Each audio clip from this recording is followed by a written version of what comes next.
My name is Valerie Robideaux, and I am the Interim Executive Director of Student Advising, and I am in year 4 of breast cancer remission, and I'm also a Ph.D. student with UAF.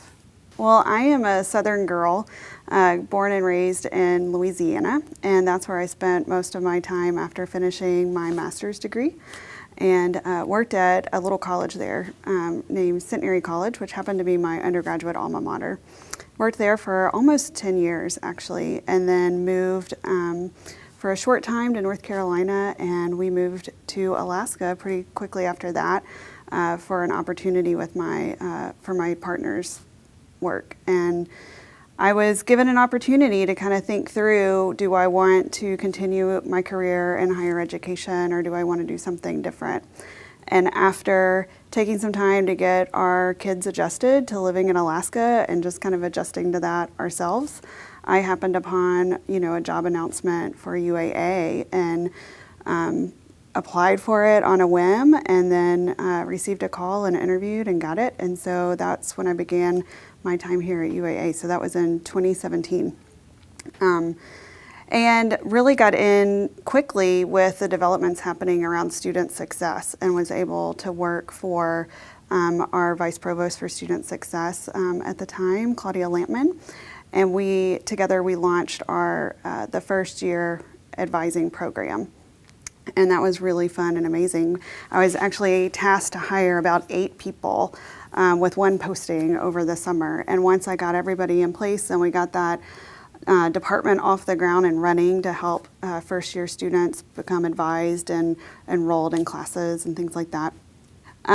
Pretty soon after that, I received a cancer diagnosis. It was stage 1, thankfully, breast cancer, but had to immediately go through treatment. And so I was diagnosed at the end of 2018, right after I hired that team and got that department off the ground. And then had to go through 2019 of a lot of chemo treatments and multiple surgeries and things like that. And now I'm celebrating 4 years in remission, which is really exciting. But at the time, obviously it was super challenging, and I was able to rely and just felt so supported by not just the staff that I had in academic advising, but my supervisor and other colleagues who supported me, donated leave to assist me. I couldn't have done it, really. I think I wanted to continue to work. Work was a wonderful distraction for me.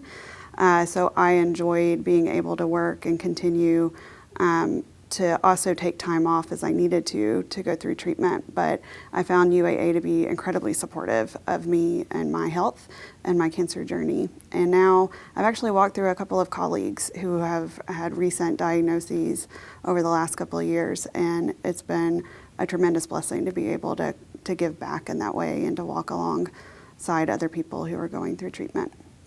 One thing that cancer does is that it makes you kind of think through your life and your goals. If you get on the other side of that, you can kind of look at your path ahead and think, what do I want to do next? And particularly being diagnosed at the time I was in my 30s, really realizing that I have a gift of several years, hopefully, ahead of me, And I realized that one of the things I wanted to do was to get a Ph.D. That was something I always had in the back of my head, and I just never really capitalized on it. It was always kind of a one day, maybe I'll get to it kind of a thing. But after recovering from my treatment and my surgeries, I was really adamant of, okay, when do I want to start this? What's my plan? And so again, I turned to some of my mentors here at UAA, bounced some ideas, received guidance from them and full support, and then I went ahead and applied to UAF during COVID, actually, in their interdisciplinary program. And so now I've been working on my Ph.D. in organizational psychology and communication, and I just finished my coursework this past May, which is super exciting, and now I have to do, a little thing called a dissertation.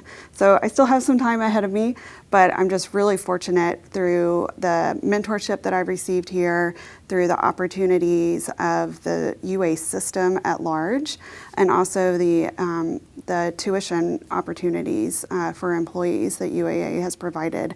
I've been able to go through my coursework, paying for books and for fees, but also receiving excellent instruction from the faculty in the UA system. I remember when I moved here to UAA, being a part of another college for so long, and one that I was so connected to because it was my alma mater. When I came to UAA, I was wondering, am I going to feel that connected here? And it didn't take long. I think within a couple of months, I remember walking around campus and just kind of feeling the pull of the sense of community here from the faculty and the staff and the administrators that I work with, of feeling pretty quickly this feels like home. And so I'm incredibly grateful to be given opportunities to grow and develop professionally, but also personally through these rich relationships.